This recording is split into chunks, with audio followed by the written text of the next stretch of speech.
Felicitations! It is me, Felicia Day, and this is my podcast where I talk about things that happened this week and all sorts of other stuff. Guys, I don't know if I'm interesting enough to sustain a podcast every week. I just don't know.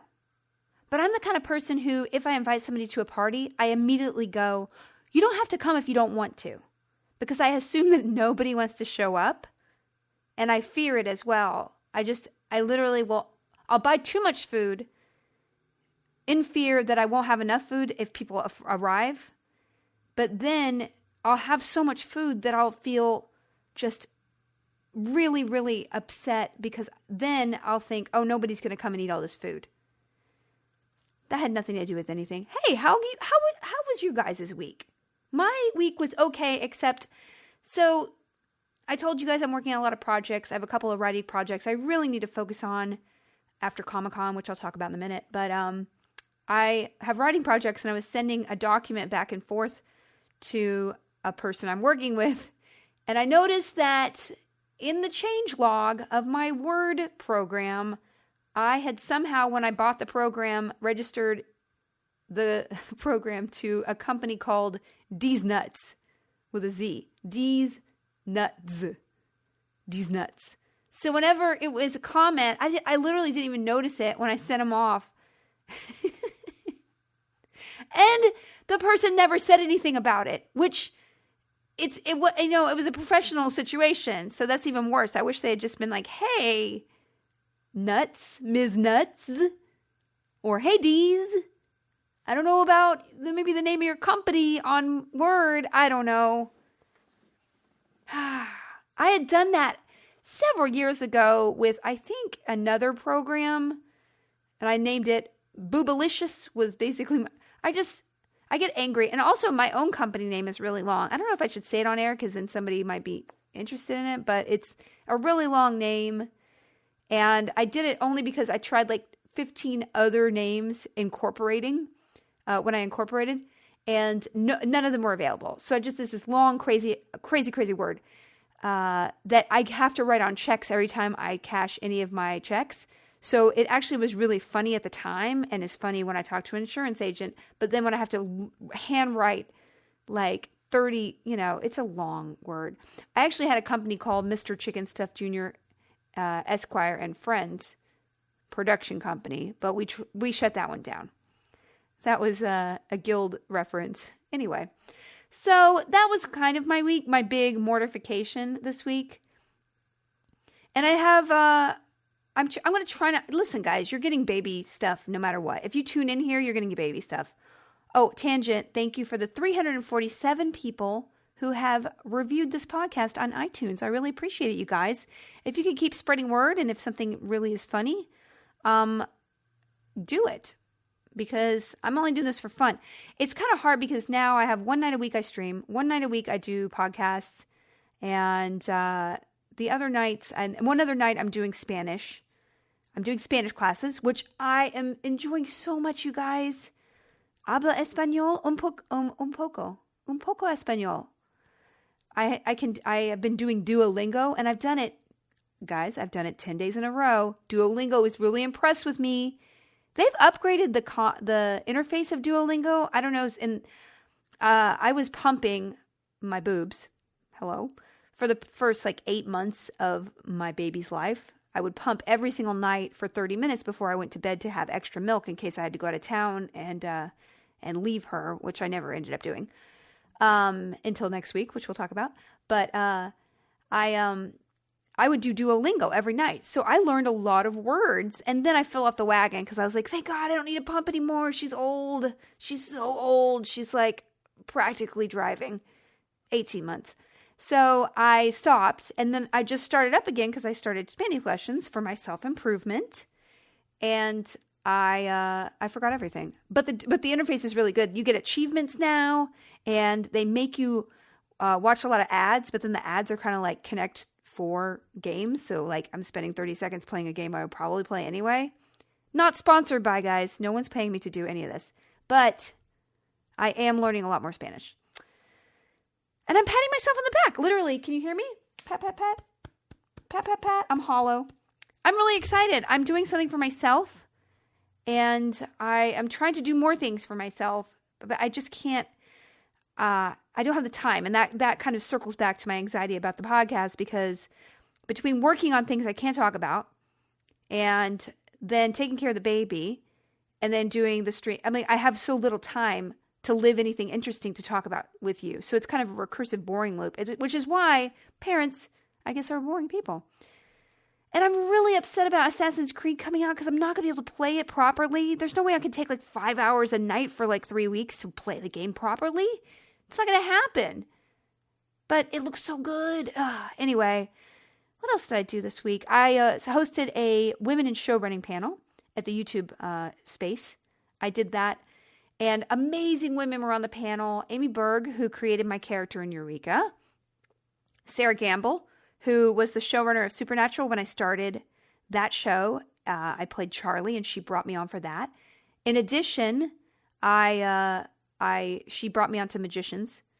So she was there. I met a new showrunner named Monica, who does Midnight Texas, which I've enjoyed when I've seen it. And Gillian Hovath. She did Highlander back in the day. That's where she started. And I was kind of fangirling out. And we also wore the same jacket. Maybe I'll steal a picture and put that on the thing, because we wore black plaid jackets. And I kind of felt like, hey, we're friends and we both like broadswords probably. Hey, no? Okay, I won't talk to you. Anyway, there were a lot of awesome women. And it was a great discussion. And, it was interesting to see a bunch of women. Actually, their advice was really sex agnostic. I asked some questions about specifically things having to do with women, being a woman and being in charge and doing the job of a showrunner, which, if you listen to their comments, really just means that you need to manage people. You become a manager versus a creator.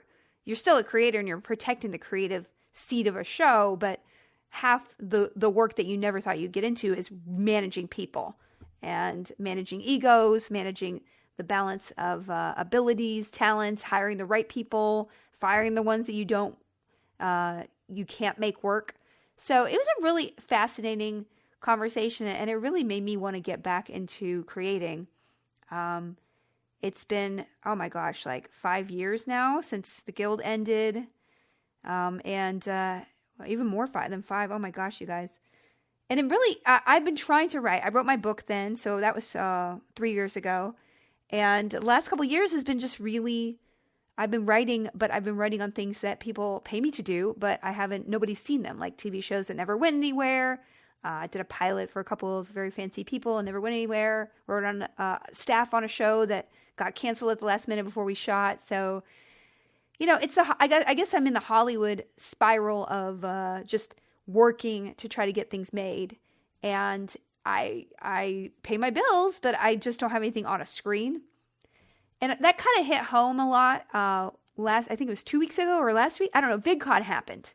So VidCon is the YouTube sort of convention. And for the first year ever, I didn't even get an invitation.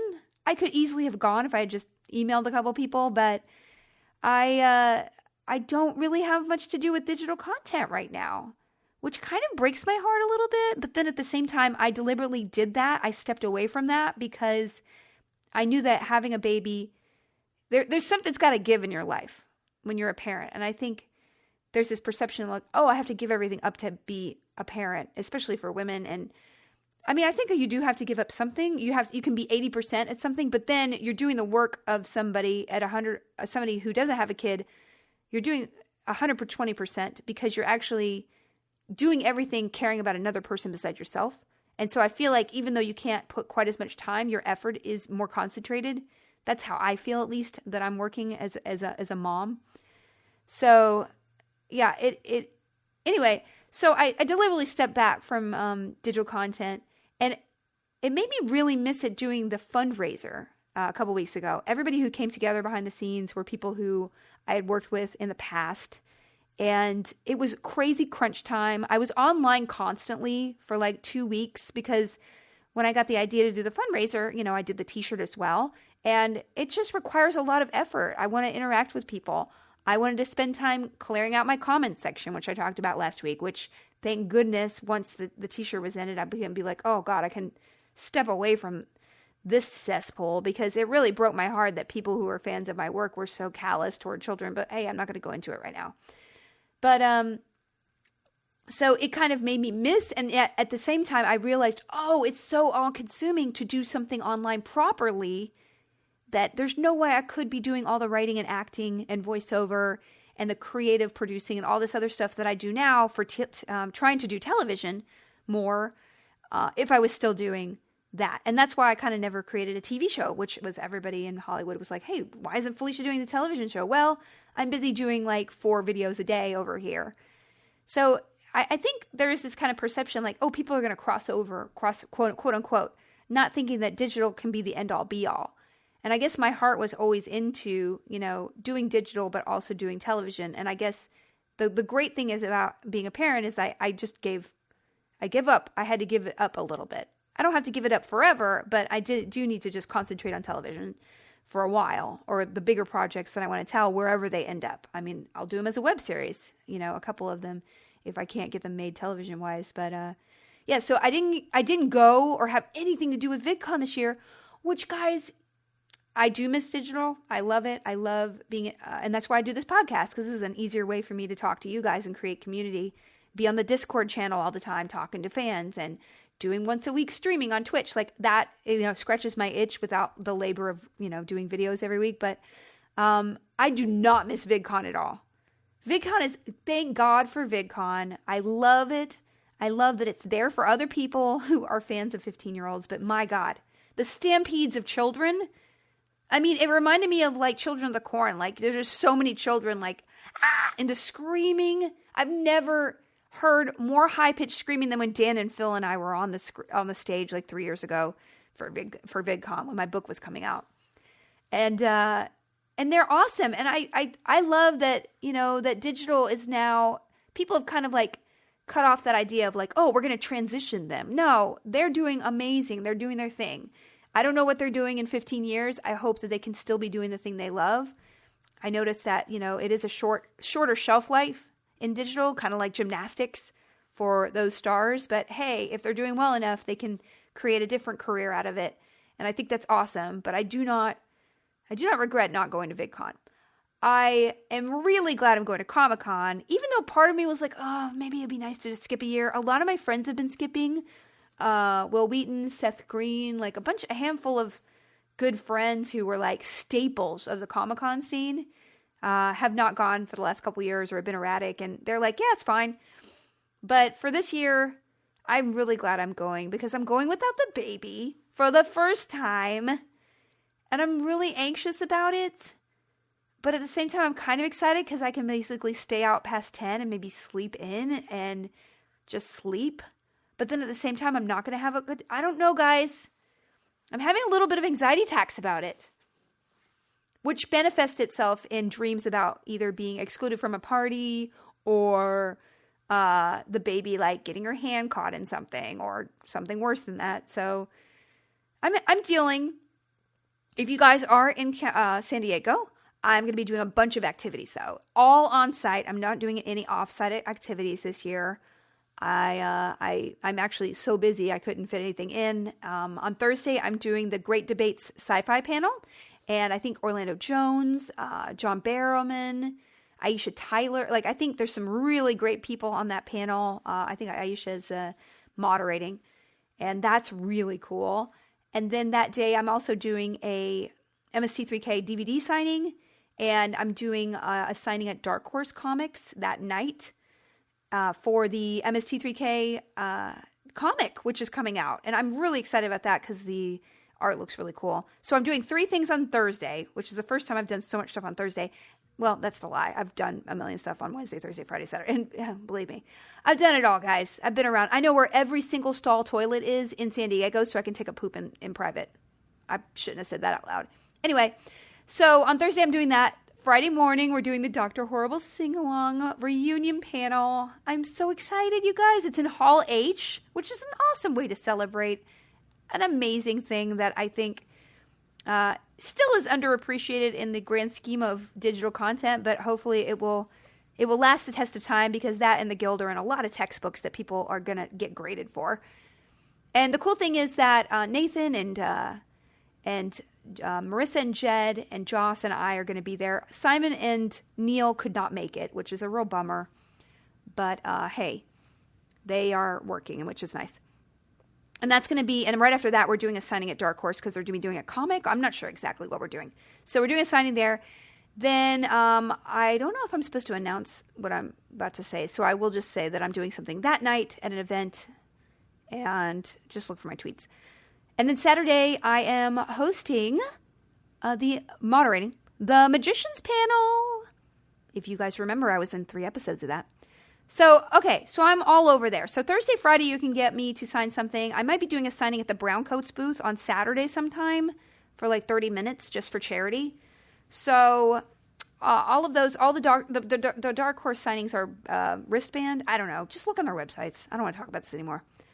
So I'm really excited. And I'm not really going to go to parties. I'm really, honestly, having the first 3 days away from my baby since she was born practically, I am so excited to just stay in my hotel room and watch HGTV, which segues into what I wanted to talk about this week. Well, I have a couple other things to talk about. I can fill this 30 minutes. If you guys watch me stream video games, I do it on Saturday nights generally, and I played the best game I've ever played in my life. It was so good. I mean, I've been so stressed, guys, and I've been doing all the charity work stuff, which, you know, every time I log on Twitter, I feel like I should unfollow every political account, except I feel like the world is on fire, and I have to do my part because I want my baby to grow up in a world that I am not afraid of, and also where I feel she can be safe and be herself. And the people who I love now in this world, who are diverse, immigrants, who are gay, who are trans, I want them to be safe. And that's what I'm scared about.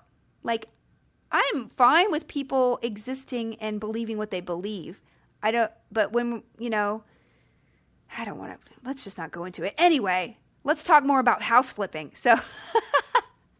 So I really needed a relaxation thing. I needed to relax. That was the whole point of what I was talking about. And there's a game that I downloaded called House Flippers. Guys, I know people are, okay, their criticism online that's a thin game, quote unquote. I don't care. It's literally the best part of The Sims in a game. And I really wish they had, I wish they had more decorations and stuff. But basically, you are a house flipper. You have this crappy little shack. And you start out and you are trying to you're trying to create a company that flips houses. And you start out doing chores for people. So I'm still in Choreville because I keep spending my money renovating my own shack. Whereas I should be like putting that into the capital fund to be able to buy a house and flip it to make more money. This is why I'm not, you know, really well off, guys. I'm not, never took economics. I'm never in debt though. That's what I have to say to myself. Maybe in a game I am. So it's called House Flipper. And I'm so excited. And I literally had to force myself off. Usually I'm so tired. I'm like at 10 o'clock, I log off and I'm like, bye guys. I forced myself to log off at 10:15 because I'm like, I'm so tired, but I just need to clean up these beer bottles. I really just want to wipe this dirt off of here. I got to move the bed. I know there's dirt under there. I know it. It's so good. And it really segues into, I'm really good at procrastinating. And lately, I can't tell you exactly what I'm working on, but I'm pitching a bunch of TV shows the last couple months as a producer and a writer. And generally, you spend so much time on writing a TV pitch. And it's usually like 7 pages long. And it takes so long because you're essentially encapsulating and developing a whole show and then distilling it like a bouillon into a 7-page document. But then you have to know enough that if they ask questions, you don't look like you don't know what you're doing. So not only do you have to come up with original characters, describe the dynamics between the characters, have a really succinct description of the show, make sure the show doesn't look like any other else, show where the show is going over the seasons, and get sample episodes, describe the pilot very well, and a couple of episodes. There's a format that a lot of people use, several different ones.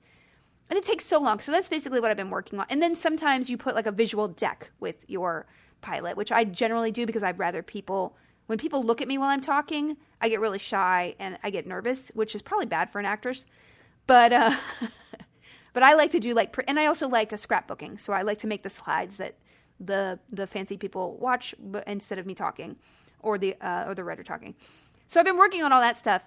And as a procrastination technique, I have been wanting to redecorate my living room. I try to redecorate or just zhuzh up one room a year. In my living room, I've not gotten new couches since I moved into my house 10, 12 years ago. The cat had ruined all of them. Nobody would take them. I was like, hey, you can make another slipcover. And then Habitat was like, no, I don't want it. Goodwill was like, no, I don't want it. And my cat is awful. Oh, I talked about those. If you look on Amazon, somebody asked me a question about that. There are these big plastic sheets that you kind of screw on with these weird screws. And I looked at it and I was like, oh, does that ruin the couch? It doesn't. So just look on Amazon and search cat scratching preventative or something like that. And I haven't used the stickers. Anyway, that's a tangent. So I've been shopping for furniture for my living room. And I don't want to spend money. I have a big piece of furniture that's like a sideboard. And I have a coffee table. And I got the new couches. That was the splurge. And so basically I wanted to get an affordable rug and a different media center that was smaller so I can actually walk through my living room and not trip. And then a little cubby to put purses and shoes in the front. So, and I don't like IKEA because I really don't want to put stuff together. So I became obsessed with furniture. And I was literally to the point where I was dreaming about measuring furniture and looking online at the sizes of furniture. And nothing was the exact, because my TV is a huge TV. I got the biggest TV because, so no media console will go under it properly because it's so big. Nothing's that short. I just need a bench under there or something. Anyway, so between House Flippers and if you guys need a recommendation, by the way, for a credenza, a media center, an entryway cabinet, I have your back, okay? My dream place that I like to shop is Room and Board because I think it's really well-made furniture and they make it custom when you order it and it's less than and I also love Blue Dot. Those are my two fancy places. I can't go there right now because I got those couches. So I think West Elm and there's a couple of other places online like Lulu in Georgia that have some nice rugs. I usually like West Elm the best though because it's just more affordable and the stuff is really nice. So not sponsored by yet. That has been my week. So not only have I been shopping for real furniture, I've been shopping for fake furniture, and I've been cleaning and shopping and cleaning real houses and cleaning fake houses. It's been great. Really good use of my time. Really good use of my time. Well, in other news, I'm going to do a question. I do not have a interview this week. I meant to do an interview, but things are just too crazy. I don't even know if I'm going to get to the podcast next week because I'm going to Comic-Con. I told you guys that I will be there, what I'm doing there. It's going to be great. I'm excited, but I might not be able to record Wednesday because I'm really, really busy. It's good though. Good busy. Good busy. I'm going to have to go on sort of a hiatus from meetings and stuff because I have a couple of writing projects that I have to finish by the end of the year, which is really exciting. I wish I could talk about them. I can't, but there's things that I'm a passion projects that I've been really wanting to do for a while. And it's actually, it took a whole year to get kind of my brain back. I'm not kidding. I really would not remember things. I would meet people that I know that I knew and I could not remember their name. I couldn't remember what happened 3 months before. And I think, hormones are really powerful things. And I had a crap ton in my brain because I produced a human. And so I've just, literally it was February of this year where I was I can really focus and get stuff done. And I went into high gear and I got it. Last night when we were doing the women in show running panel, a couple of people were like, oh, I am inspired by what you've done, Felicia. And actually I tweeted about this earlier in the day. I did I did something, for the DVD for Mystery Science Theater. And the girl working in there was like, hey, I got into the editing business because I watched The Guild. I was a WoW player in college and I just decided, hey, I can do this. I can make film. And so her whole career is because of The Guild, what she said. And then later at the Women in Showrunning panel last night, a woman came up to me and was like, because of your book, I decided to get off my butt and get my MFA. And I mean, I am always so awkward. I feel like I couldn't be effusive enough. I usually try to hug people, but then sometimes I'm like stunned into like, wow, this is an amazing thing that you laid at my feet. I don't know how to thank you enough because you are making my life mean something right now. But then if I said that, it would felt like overkill. So then I just go, thank you. And I give, that's who I am. So, but it really made me realize, hey, all these creative blocks that we have a lot, it's all about us, like our eye on ourself. It's about self-consciousness and kind of concentrating ourself and our creativity and critiquing it in the way that we think other people are going to critique it. Because we're shamed. We don't want to be shamed. And we don't want to risk being shamed or belittled or mocked. But then for every one person who does that, and this is the same thing about the bad comments, for every one person who does something awful that just strikes you in the heart and makes you be like, whoa, this is a human being who actually gets to live on this earth. Does anybody love this person? For every one of those, there's like 100 that you can affect in an amazing way. You could change the course of their life literally with one little thing. And it doesn't have to be a huge impact. It could just impact one person and you change the course of somebody's life. And that is worth writing. And that is worth trying to create. And that is worth just saying, I have a right to make something that nobody will see, or maybe one person will see. And that could be enough. And that's why I really got off my butt. It's instances like that really make me want to create and make things. So all of that emphasis got me back and I'm really excited. I'm back on the horse, guys. Hopefully. Between baby stuff, which I did a lot of last week. Okay, I'm talking baby stuff. Sorry, but I will talk video games and books at the end. Well, I talked video games already. Check. This week, I took Calliope to 2 lessons. I decided she needed to start lessons. She had been taking a music lesson when she was a tiny baby, but I was like, wow, all she does is drool and poop. I'm not spending money on that anymore until she's a little older. But now she's starting to dance a little, so I got to get her back in music class. I started violin when I was 2.5, so it's not like it's crazy for her to at least be in a music class, like playing some bongos. I tried to take her to a dance class, which, because I saw this video online where it was really cute, there was this little girl who was about 2, and she was so scared when she got on she was like 2.5, and she was so scared when she got on stage that her dad had to come out, and the dad was wearing another little baby, like a little sister or brother, and he had to come out and do the steps with her.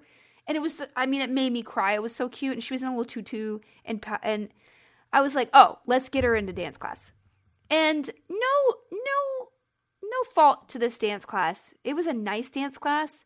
It just was not my style because I follow this kind of philosophy called rye parenting. If you listen to a podcaster and an author called Janet Lansbury, she gives the best advice for a lot of things that I really, really believe in. And because of my own upbringing, I was not like pressured to it, but I was like, hey, Felicia, go show people how to do this and show people how you twirl and show people how you violin. And it was all done with a beautiful heart. Like, I can't blame my mom or dad about that, but it was sort of a teaching a child to perform and get approval. And I think that's super common. And it was very common, amongst a whole generation. And this rye parenting, the philosophy is more like, hey, let the child kind of guide you to what they want to do, and don't make them want to do things for praise. Make them want to do things for effort and enjoy the effort of things, which is something that I have to tell myself every day. Oh no, don't think about the end result of something. Think about the process. And if you want to wake up every day to do that job, do that job. If you don't, if you just want the reward at the end, you're going to be unhappy no matter if you get the reward or not, really. So we went to the little dance class, and she got her little dance shoes on. It was really cute. And then all the kids started going out and just doing, okay, point your toe. And then we're doing arabesque. And then we're doing passe. And then we're going to go over to the bar and pose and then bay. And it was like, the teacher was like moving the kid into these positions. And the kids who had been there for a while were like very robotic about it, but they were happy. So I can't really say that it was just not my style. And then they got out princess crowns, which... You know how I feel about that, you guys. As a kid, I would have loved a princess crown, but I don't think Calliope's at the age that she can choose a princess crown yet.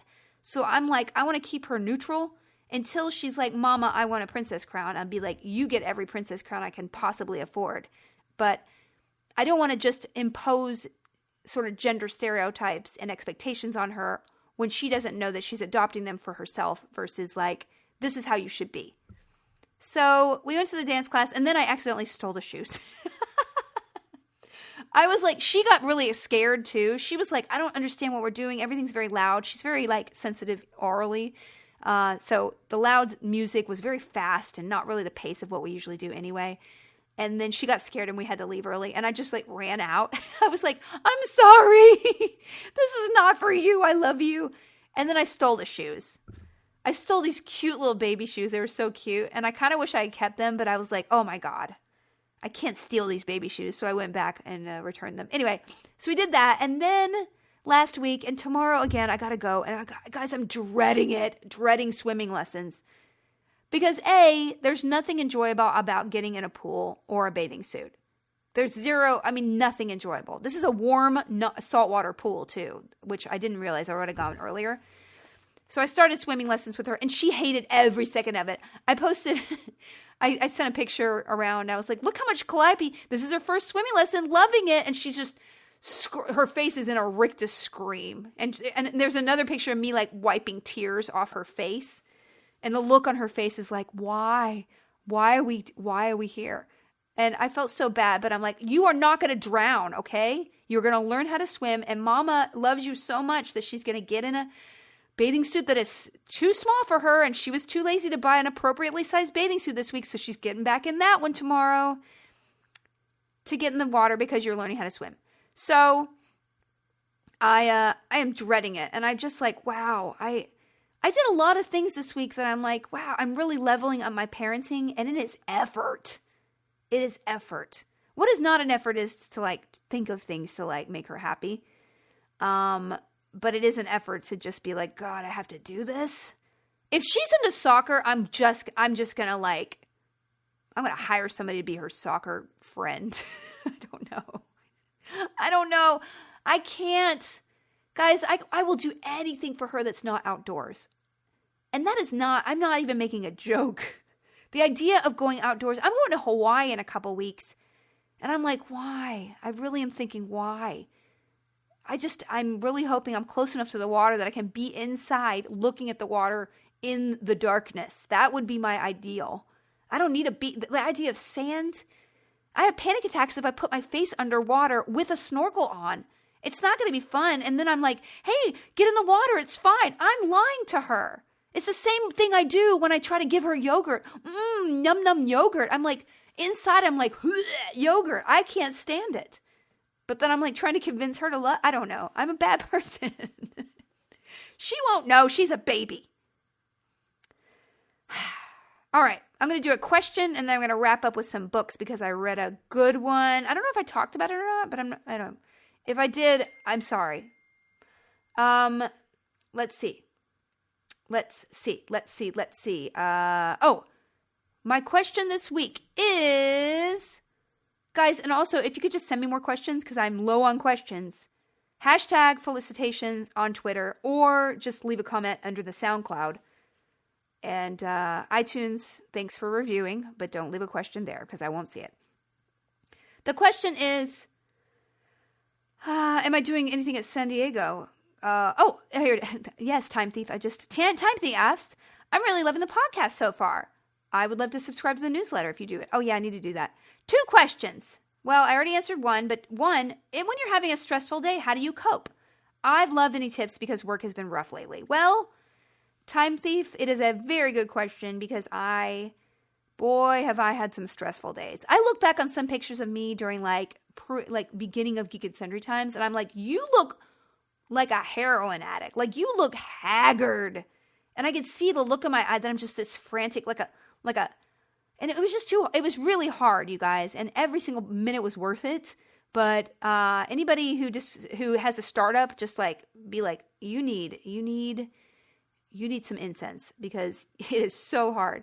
But so I have had many stressful days, and the best thing I do is I just take an hour out of the day to read a book and get offline, because a lot of my stress is having to be outside myself for online things.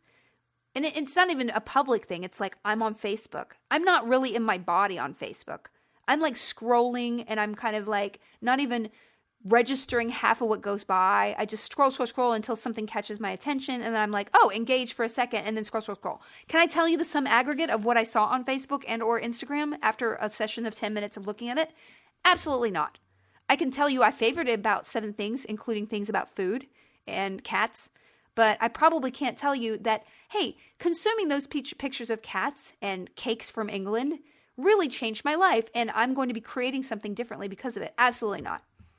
So what I do is I try to read like a nonfiction book because I love escaping into fiction. But when I read a nonfiction book and read about World War I or Elizabethan times or Mesopotamian culture, I don't even pronounce that right. Yeah. I feel like, oh, I know something that maybe I can draw upon in the future with my creating. You know, it might be a god that was like, oh, wow, they worshipped a, wheat rock god. Hey, that's interesting. I'll remember that. Those are the details that I can even write in a little book that I have. And I feel like, oh, I really accomplished something for myself, for my own creativity that maybe I won't ever show anybody, but it's for me. So that's what I would do. When I'm really super stressed, I write in a diary and I write how stressed I am. And that's kind of like a pressure valve for me. And then at the same time, when I've really, really dealt well with my stress, I've watched what I eat because I get horrible acid reflux. And I notice if I have that, I have horrible anxiety dreams. So I care for my body. And then I take a beat and care for my mind by journaling and listening to an anti-anxiety tape. There is one that I downloaded from iTunes a long time ago on the recommendation of, I believe, a therapist. It was Gwen Radley Young, I think is her name. And it's, welcome. My name is Gwen Radley Young. And welcome to my anti-anxiety. It's an anti-anxiety 30-minute tape that and I'll put her name in because I just messed it up because I haven't done it in a while, which is why I'm so uptight. But it's a 30-minute tape that I listen to as I go to bed. And then sometimes when I start my day. And I did that for like 5 months in a row. And I have to tell you, it was at the height of my stress level too, even when I was back at my company.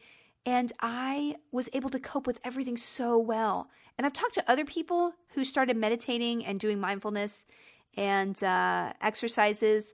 And they say that if you start your day or end your day and or both with a little bit of meditation and being present, because anxiety to me is when your body is ahead of you or behind you. You're either anxious about something that happened to you in the past and you're obsessing over it, a mistake, something you overlooked, thinking that somebody doesn't like you, etc. Or you're anxious about what's going to happen in the future, making mistakes in the future, being all those things. But you're never, animals are not generally anxious, I think, because they live in the present.